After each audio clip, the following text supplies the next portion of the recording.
Hello everyone, आज हम start करेंगे pair of linear equation in two variable. ठीक है, तो pair of linear equation two variable होता क्या है, इससे पहले हम समझेंगे लीनियर इक्वेशन इन वन वेरिएबल। ठीक, तो लीनियर इक्वेशन इन वन वेरिएबल की अगर हम बात करें, लीनियर इक्वेशन इन वन वेरिएबल, ठीक है ना, वन वेरिएबल, इसका जनरल टर्म जो होता है ए एक्स प्लस बी होता है, where A B are real numbers. A B आपके क्या होते हैं, रियल नंबर्स।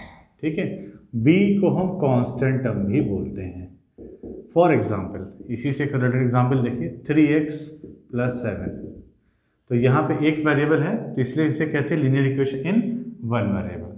क्लियर है बच्चों। नेक्स्ट आता है टू वेरिएबल की बात करें, लीनियर इक्वेशन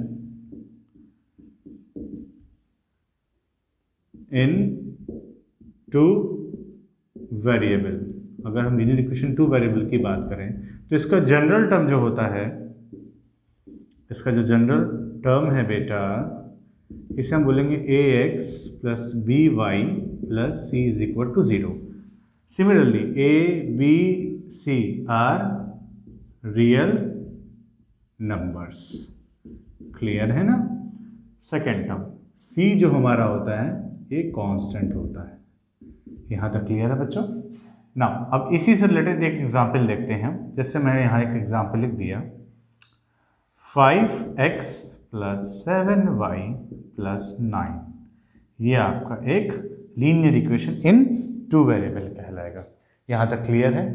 चलिए नाउ, अब इसकी कंडीशन ये होती है linear equation in two variable में और इन वन वेरिएबल में, a is not equal to 0 होना नहीं होना चाहिए, मतलब a 0 के बराबर नहीं होना चाहिए। इन केस अगर a 0 हो जाएगा, ठीक है ना, अगर a 0 हो जाएगा ये टर्म हट जाएगा। मान लीजिए x की a 0 3 हो गया 0, तो 0 इंटू एक्स प्लस 0 तो 7 आ गया, तो ये इक्वेशन कहलाएगा ही नहीं। तो याद रखिएगा, इन वन वेरिएबल की बात करें या टू वेरिएबल की बात करें, अगर वन वेरिएबल की बात करें a should not equal to 0।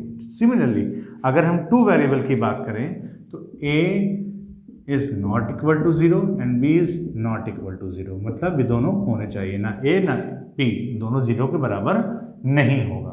ये इसका एक स्टेटमेंट समझ लीजिए। तो यहाँ तक क्लियर है बच्चों। नाउ अब इसकी बात करते हैं, यहाँ पे क्या दिया हुआ, पेयर है ना। लीनियर इक्वेशन वन वेरिएबल समझ में आ गया, टू वेरिएबल आ गया, अब आती है पेयर। ठीक, तो पेयर की बात अगर करें हम, तो यहाँ पे हम दो जनरल टर्म लेंगे, a1x plus b1y plus c1 is equal to 0। Similarly a2x plus b2y plus c2 is equal to 0। यहाँ तक क्लियर है बेटा। तो देखिए ये दोनों पेयर में हो गए कि नहीं, इसी को बोलते हैं पेयर। तो pair of linear equation two variable, तो देखिए टू वेरिएबल है x और y, दो वेरिएबल, इसी को बोलते हैं pair of linear equation in two variable. यहाँ तक क्लियर है, तो इसे नोट डाउन कर लीजिए, फिर हम आगे स्टार्ट करते हैं। हमारा नेक्स्ट है method to solve linear equation in two variable. किस मेथड से सॉल्व करेंगे, तो there are two method to solve this equation. ठीक है, the first is graphical method,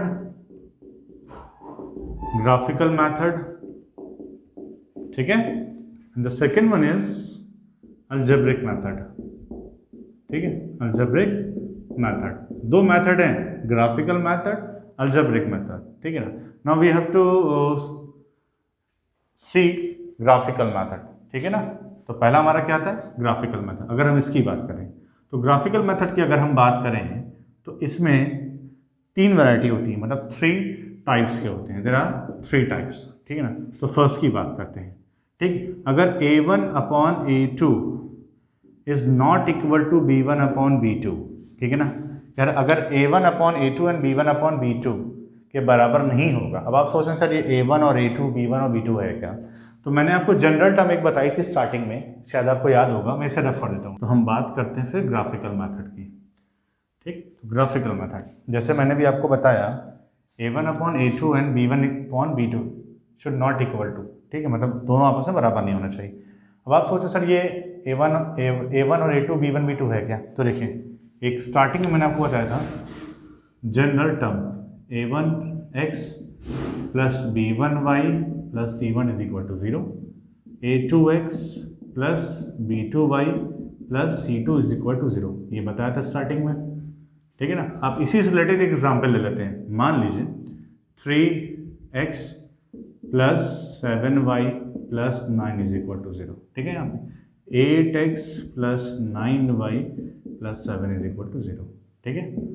अब आप इसको कंपेयर कर सकते हैं कि आप पे ये A1 है, A2 है, B1 है, B2, C1, C2, तो कह रहा है A1 अपॉन A2, तो ये A1 अपॉन A2 तो मतलब 3 अपॉन 8, देखिए 3 अपॉन 8। फिर ये दिया हुआ आपका B1 upon B2 7 upon 9, 7 upon 9, क्या दोनों आपस में इक्वल नहीं ना। तो कह रहा है पहली कंडीशन, अगर A1 upon A2 and B1 upon B2 equal नहीं है आपस में, तो इसमें क्या होगा, इंटरसेक्टिंग लाइन्स होंगे। कितने होंगे, इंटरसेक्टिंग लाइन होगी, मतलब बताता हूँ एक सेकेंड, इंटरसेक्टिंग लाइन्स होगी। फर्स्ट केस में A1 upon A2 is not equal to B1 upon B2, मतलब इंटरसेक्ट करेगा। जब इंटरसेक्ट करेगा, इसका ग्राफिक रिप्रेजेंटेशन ऐसे बनेगा, ग्राफ इसका जब ये इंटरसेक्ट कर रहा है एक दूसरे को, तो देखिए यहाँ पे एक ही एक पॉइंट पे मिल रहा है, कट कर रहा है ना। तो ये क्या हो जाएगा, एक पॉइंट पे मिल रहा है तो इंटरसेक्टिंग लाइन्स होगा, पहली बात तो क्लियर है ना। अब यहाँ पे देखिए एक पॉइंट पे मिल रहा है ना, यहाँ पे क्या मिल रहा है, एक पॉइंट पे मिल रहा है, तो ओनली वन सोल्यूशन, मतलब ए जगह कट कर रहा है, तो सेकंड पॉइंट होगा ओनली वन सोल्यूशन, ठीक है। या इसको हम लिखते हैं या यूनिक सोल्यूशन, क्या लिखते हैं, यूनिक सोल्यूशन, क्लियर है। ओनली वन सोल्यूशन या यूनिक सोल्यूशन, ठीक है ना। नाउ थर्ड पॉइंट क्या कहता है, ये कंसिस्टेंट होगा, कंसिस्टेंट होगा। अब आप कहेंगे सर कंसिस्टेंट क्या होता है, जब कोई भी चीज़ एक पॉइंट पे या एक से ज़्यादा पॉइंट पे कट कर रही हो, उसी को बोलते हैं कंसिस्टेंट। एक या मोर देन वन, वन और मोर देन वन, तो उसे क्या बोलेंगे, कंसिस्टेंट। तो यहाँ तक क्लियर था, 3 point, intersecting lines, only one solution और कंसिस्टेंट, क्लियर है यहाँ तक। नाउ इसे नोट करिए, देखते हैं सेकेंड पॉइंट इसका। अब सेकेंड पॉइंट ये कहता है, अगर A1 upon A2 is equal to B1 upon B2 and is equal to C1 upon C2, ठीक है ना। तो सेकेंड आपको ये कहता है, अगर A1 अपॉन A2 बराबर है B1 अपॉन B2 के और C1 अपॉन C2 के इक्वल है, इस केस में क्या होगा। तो इसका एक एग्जाम्पल ले लेते हैं, ये जनरल टर्म हमारा, एक एग्जाम्पल ले लेते हैं। मान लिया लिख लिया 3x plus 6y plus 4 is equal to 0, ठीक है ना। Next 6x plus 12y plus 8 is equal to 0, तो ये हमारा एग्जाम्पल हो गया, पेयर हो गए, ठीक है ना। हमें क्या करना है, A1 अपॉन A2, देखिए A1 upon A2, B1 upon B2, C1 upon C2, तीनों को इक्वल करना है, ठीक है। तो ये आपका A1 अपॉन A2 हो गया, तो 3 अपॉन 6, ये आपका B1 अपॉन B2 हो गया, मतलब 6 अपॉन 12, ये आपका C1 अपॉन C2, मतलब 4/8, ठीक है। अब इनको हम कट करें तो 1/2, 1/2, 1/2, मतलब तीनों आपस में क्या आ रहा है, 1/2 की इक्वल आ रहा है, क्लियर है ना। अगर ऐसी कंडीशन होगी तो आपका ग्राफ कैसे बनेगा, ग्राफ देख लीजिए, आपका जो ग्राफ बनेगा, एक लाइन है उस पर, ठीक है ना, इसी पे एक लाइन आप ओवरलैप हो जाएगी, ठीक है, इसके ऊपर आ जाएगी इस तरीके से। मैं ये जो सिंबल दिखा रहा हूँ ना, मतलब बता रहा हूँ कि इस तरीके से आएगी, ये मत सोचिए कि ऐसे आएगी, ठीक है ना। तो जब इस तरीके से आ जाएगी तो इसको हम बोलते हैं क्या है, पहला पॉइंट कोइंसिडेंट, क्या बोलेंगे, कोइंसिडेंट लाइंस, क्लियर है बेटा, क्या बोलेंगे, कोइंसिडेंस लाइन। सेकेंड, अब जब एक पॉइंट, एक लाइन दूसरे लाइन पे इस तरीके से ओवरलैप कर जा रहा है, तो कई सारे पॉइंट्स होंगे ना, ये देखिए कई सारे पॉइंट्स होंगे ना, हम काउंट तो नहीं कर सकते। तो सेकेंड पॉइंट होगा इनफाइनाइट मिनी सोल्यूशन, कई सारे सोल्यूशन होंगे। तो यहां तक क्लियर है बेटा, इनफाइनाइट मिनी सोल्यूशन, ठीक है ना। तीसरा पॉइंट क्या कहलाएगा, कंसिस्टेंट, क्या कहलाएगा, कंसिस्टेंट। अब आप फिर वही चीज, सर कंसिस्टेंट तो एक पॉइंट हो या एक से ज्यादा हो तो कंसिस्टेंट होगा, क्लियर है ना। से कॉपी कर लीजिए। अब इसका हम देखेंगे थर्ड पॉइंट, ठीक है। थर्ड वन, तो a1 upon a2 b1 upon b2 is not equal to c1 upon c2, मतलब ये दोनों आपस में बराबर हो और इसके बराबर ना हो। तो एक ऐसा एक एग्जाम्पल हम लिख लेते हैं, जैसे मैं लिख लिया यहाँ पर 3x plus 4y plus 9 is equal to 0, ठीक है ना। 6x plus 8y plus 11 is equal to 0, ठीक है ना। तो देखिए अब यहाँ पर a1 upon a2 b1 upon b2 c1 upon c2, ठीक है ना। अब आप देखिए ये a1 अपॉन a2 तो 3 upon 6 is equal to 4 upon 8 and is equal to 9 upon 11। इसको आप रिड्यूस करिए 1 अपॉन 2, तो मतलब 1 upon 2 is equal to 1 upon 2 and is not equal to 9 upon 11, मतलब ये दोनों आपस में इक्वल है, इसके इक्वल नहीं है। देखिए वही चीज़ तो बनी, a1 upon a2 b1 upon b2 is equal to b1 upon b2 is not equal to c1 upon c2। अगर ये कंडीशन होगी तो आपका ग्राफ कैसे बनेगा, तो आपका ग्राफ, ये जो ग्राफ देख रहे हैं ना, ग्राफ कैसे बनेगा, एक लाइन है, ठीक है ना, इसी के पैरेलल में लाइन हो जा रही, तो क्या बनेगा, पैरेलल, क्या होगा, पैरेलल। तो पहला पॉइंट क्या कहलाएगा, पैरेलल लाइंस, ठीक है बेटा, पैरेलल। अब सेकंड क्या कहलाएगा, मैंने बताया था जब कोई भी लाइन एक दूसरे को कट करती है तब सोल्यूशन बनता है, तो यहाँ कट कर रही है, नहीं कर रही, तो यहाँ पे कोई सोल्यूशन नहीं होगा, तो नो सोल्यूशन। क्लियर है बेटा। थर्ड, कंसिस्टेंट की बात करें, कंसिस्टेंट कब होता था, जब एक पॉइंट हो, मतलब एक जगह कट हो या एक से ज़्यादा, मतलब वन और मोर देन वन, है ना, इन दैट केस हमें कंसिस्टेंट मिलता था। तो यहाँ पे तो ऐसा है नहीं, पैरेलल है, तो यहाँ पे इनकंसिस्टेंट होगा, क्या होगा, इनकंसिस्टेंट। तो यहाँ तक क्लियर है बेटा। Now please note it down. Okay, जैसे मैंने आपको अभी ग्राफिकल मेथड बताया था, अब हम आपको अलजेब्रिक मेथड बताएंगे। तो अलजेब्रिक मेथड, ठीक है ना, अलजेब्रिक मेथड में इसमें भी 3 टाइप्स के होते हैं, देयर आर आल्सो 3 टाइप्स, ठीक है ना, क्लियर है। अलजेब्रिक मेथड में भी 3 टाइप्स के होते हैं, ठीक है। तो पहला आपका सब्स्टिट्यूशन मेथड, सब्स्टिट्यूशन मेथड, ठीक है ना। सेकंड आपका है बेटा एलिमिनेशन मेथड, ठीक है, एलिमिनेशन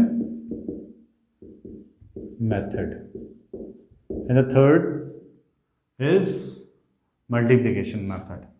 पहला substitution, elimination and third multiplication, या इसे क्रॉस मल्टीप्लिकेशन लिख लीजिए आप, क्रॉस मल्टीप्लिकेशन मेथड, ठीक है ना, क्रॉस मल्टीप्लिकेशन मेथड, ठीक है ना। नाउ वन बाय वन हम पढ़ेंगे, पहले सब्स्टिट्यूशन, ठीक है ना। चलिए तो पहले सब्स्टिट्यूशन मेथड समझते हैं। चलिए अब हम बात करेंगे सब्स्टिट्यूशन मेथड की, जो कि हमारा पहला मेथड है। इसमें हम एग्जांपल लेते हैं, x plus y is equal to 16 and x minus y is equal to 4। Let's say equation first and second, यहाँ तक क्लियर है। अब हम कुछ भी आप कर सकते हैं, आप फर्स्ट सेकंड ले लिए, फर्स्ट ले लिए चाहे सेकंड ले लीजिए, हमने फर्स्ट ले लिया। x plus y is equal to 16 as it is लिखेंगे, ठीक है। अब यहाँ पर आप चाहे तो x को सब्जेक्ट बना लीजिए, चाहे y के सब्जेक्ट बना लीजिए, आपके ऊपर डिपेंड करता है। हमने क्या किया, x को सब्जेक्ट बना लिया, तो 16 माइनस वाई हो जाएगा। क्लियर है बेटा, ये x की वैल्यू मिल गई, हम लेट से इक्वेशन थर्ड नाम दे देंगे, ठीक है। अब लिखेंगे put the value of x in equation, ये थर्ड थी ना, कहाँ से, फर्स्ट से बनाया था, सेकंड में पुट कर देंगे, इन इक्वेशन सेकंड, ठीक है। इस इक्वेशन, नेक्स्ट इक्वेशन में पुट करेंगे, याद रखिएगा, उसी में नहीं, उसी में करेंगे तो पूरा कट के 0 आ जाएगा। तो हमारे पास x की वैल्यू 16 माइनस वाई आ गई है, तो क्वेश्चन क्या था, x minus y is equal to 4, ये क्वेश्चन था हमारा। x की वैल्यू कितनी बेटा, 16 माइनस वाई, तो x यहाँ रखेंगे 16 माइनस वाई, और minus y is equal to 4। तो ये माइनस वाई माइनस 2y हो जाएगा, और ये 4 ऐसे ही रहने दीजिए, ये प्लस उधर जाएगा तो माइनस में, तो minus 2y is equal to minus 12, तो माइनस कैंसिल, तो y की वैल्यू हमें मिल जाएगी 6। तो y कितना आ गया, 6। क्लियर है। अब y जब हमें 6 मिल गया, x का क्या था 16 माइनस वाई, तो x की वैल्यू निकालना है, तो कहेंगे सर 16 माइनस वाई था, तो y की वैल्यू उठा के यहाँ पे आप पुट कर दिए, 16 माइनस 6 इज इक्वल टू 10। तो क्लियर है ना, ये आपका सब्स्टिट्यूशन मेथड था, कॉपी कर लीजिए। अब हम स्टार्ट करेंगे एलिमिनेशन मेथड, ठीक है ना। तो इसमें एक एग्जांपल हम कुछ भी ले लेते हैं। मान लीजिए मैंने क्वेश्चन किया 2x + 3y = 2। यहाँ लिख लिया मैंने 3x + 4y = 6, ठीक है। ये क्वेश्चन है हमारा, ठीक है। इसे हम बोलेंगे इक्वेशन फर्स्ट, वैसे सेकेंड नाम दे देते हैं। तो इसमें करना ये है, एलिमिनेशन मेथड में याद रखिएगा, जो इक्वेशंस को मैं बैलेंस करना है, मतलब बराबर करना है। आप एक सब्जेक्ट चूज कर लीजिए, चाहे x ले लीजिए चाहे y ले लीजिए, चाहे ये लीजिए चाहे ये, इसको बैलेंस करके हमें एक वैल्यू निकालनी है। जैसे मैंने क्या किया, ये 2x और 3x दिख रहा है, हमें इसको बैलेंस करना है। मतलब ऐसा क्या करें मल्टीप्लाई, इसमें ये दोनों इक्वल हो जाए, कैंसिल हो जाए। तो जैसे कि 2 की वैल्यू 2 में 3 से मल्टीप्लाई कर दें, इस इक्वेशन फर्स्ट को 3 से मल्टीप्लाई कर दें और इक्वेशन सेकंड को 2 से मल्टीप्लाई कर देते हैं। देखिए कैसे लिखेंगे, इक्वेशन फर्स्ट मल्टीप्लाइड बाई 2 है ना, 3 से कर देंगे, एंड सेकंड वाले को बाई 2। याद रखिए जो 3 से मल्टीप्लाई कर रहे हैं ये पूरे मल्टीप्लाई होगा, सिर्फ ये नहीं होगा। तो 3 2 ज़ा पहले वाले को 3 से मल्टीप्लाई करेंगे, मतलब 3 से लिख दे रहा हूँ मैं, ठीक है। सेकंड वाले को 2 से, तो बाई 2। तो 3 2 ज़ा 6 लिखा मैंने, 3 2 ज़ा 6, 3 3 ज़ा 9y, ठीक है, प्लस 3 2 ज़ा 6x। यहाँ तक क्लियर है। नाउ इस 2 से करेंगे, 2 6 ज़ा 12, 2 4 ज़ा 8y, ठीक है, 2 3 ज़ा 6x, क्या हो जाएगा 6x, ये देखिए, ठीक है। अब ये याद रखिएगा कि मल्टीप्लाई करने के बाद जब हम मल्टीप्लिकेशन कर लेंगे, ठीक है, कि जो साइन होती है चेंज हो जाएगी। After multiplication sign will be change. यहाँ देखिए, इसको कंपेयर करेंगे नीचे वाली इक्वेशन से। जैसे यहाँ +12 है, देखिए यहाँ +12 है, ये हो जाएगा -12, यहाँ प्लस है, ये माइनस, ये प्लस है तो माइनस। अब ऐसा क्यों? क्योंकि हमें एक कैंसिल करके एक को हमें सब्जेक्ट बनाना है। अगर कैंसिल नहीं करेंगे तो 6 6 12 हो जाएगा, 9 8 17, फिर वही इक्वेशन बन जाएगी, तो बेनिफिट तो होगा नहीं कुछ हमें, इसीलिए हम ऐसा करेंगे, ठीक है ना। अब देखिए प्लस है तो प्लस माइनस कैंसिल, तो ये कैंसिल हो गया। अब 9 और 8, तो यहाँ प्लस नहीं, इससे कंपेयर करेंगे नीचे वाले से, तो 9 में से 8 गया, y तब 1, 6 - 12 -6, क्या आ जाएगा -6। क्लियर है ना।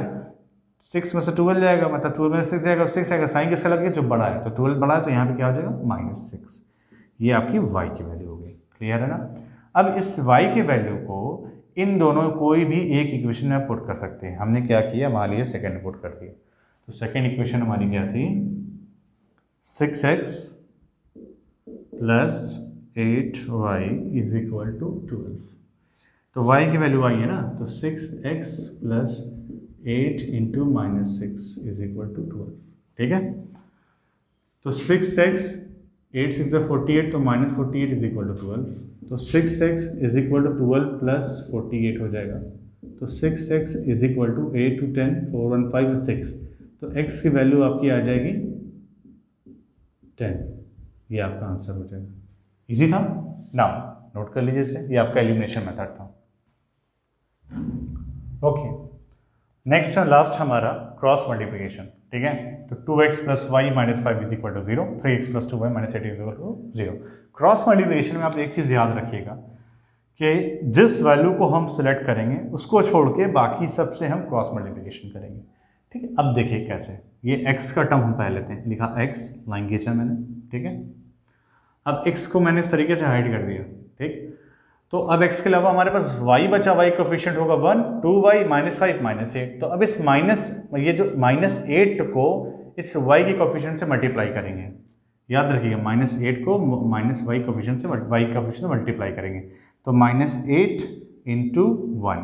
क्लियर है यहाँ तक। और ये माइनस का सिंबल यहाँ लगेगा, ये ब्रैकेट में लिख दे रहा हूँ, ठीक है, ताकि कंफ्यूज ना हो। इसी तरीके से अब ये 2 बचा, अब इस 2 को इससे मल्टीप्लाई करेंगे, ठीक है। तो ब्रैकेट, ये जो माइनस है ना, ये फॉर्मूले का माइनस है, ठीक है। तो 2 × -5। क्लियर है यहाँ तक, ठीक है। नाउ = अब y की बात करें तो y लिखा मैंने, ठीक है। अब y को ऐसे हाइड कर देंगे हम, ठीक है। अब इस तरीके से y को हम हाइड कर देंगे। हमारे पास क्या बचा, -8 और 2, तो -8 × 2 ब्रैकेट में माइनस, ठीक है, y हाइड कर दिया, क्या बचा 3 into -5, 3 into -5 is equal to, अब कोफिशिएंट की बात कर रहे हैं तो कोफिशिएंट में क्या लिखते हैं हमेशा 1 अपॉन, इस कोफिशिएंट की बात में इसको हटा देंगे तो 2 इंटू 2, तो 2 इंटू 2 और 2 इंटू 2 हो गया, ये देखिए, ठीक है, फिर 3 इंटू 1, इसका कोफिशिएंट 1 है तो -3 इंटू 1। क्लियर बेटा यहाँ तक? नाउ सॉल्व करते हैं, x अपॉन -8 हो जाएगा, ये -10 है तो माइनस इंटू माइनस प्लस, तो +10 हो जाएगा, is equal to y upon -16 है, ये माइनस और माइनस माइनस क्या हो जाएगा प्लस, -3 इंटू 15 तो -15 हो जाएगा ये, ठीक है। अब 1 अपॉन 4 -3, अब इधर देखें -8 + 10 है तो x अपॉन 2, ठीक है, यहाँ पे y अपॉन -16 है और माइनस इंटू माइनस प्लस, तो -16 + 15 तो क्या हो जाएगा -16, ये देखिए -16 + 15 तो आपका -1, यहाँ तक क्लियर है, -16 + 15 तो क्या हो जाएगा आपका -1, ठीक। नाउ इज इक्वल टू 4 - 3 मतलब 1/1, तो ये आपके टर्म्स आपको मिल गए। अब हमें करना क्या है, x की वैल्यू या y की वैल्यू फाइंड आउट करना है। मान लीजिए x की वैल्यू लेना है तो x/2 को हम 1/1 के कंपेयर में कर देंगे, तो लिखेंगे यहाँ पर x/2, ठीक है, इज इक्वल टू 1/1, तो x की वैल्यू हो जाएगी 2, x का मिल गया हमें 2।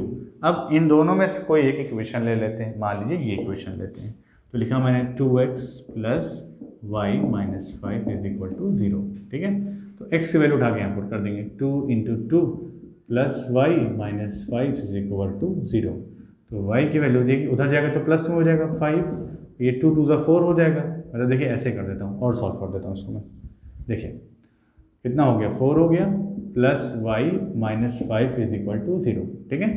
अब y ये उधर गया प्लस हो गया और ये इधर आया तो माइनस हो गया, तो y की वैल्यू क्या हो गई 1, तो x भी 1, x 2 मिल गया और y हमें 1 मिल गया। क्लियर है? तो ये तीनों आपका मेथड हो गया। नेक्स्ट वीडियो में हम एक्सरसाइज स्टार्ट करेंगे। Okay, thank you class, thank you everyone.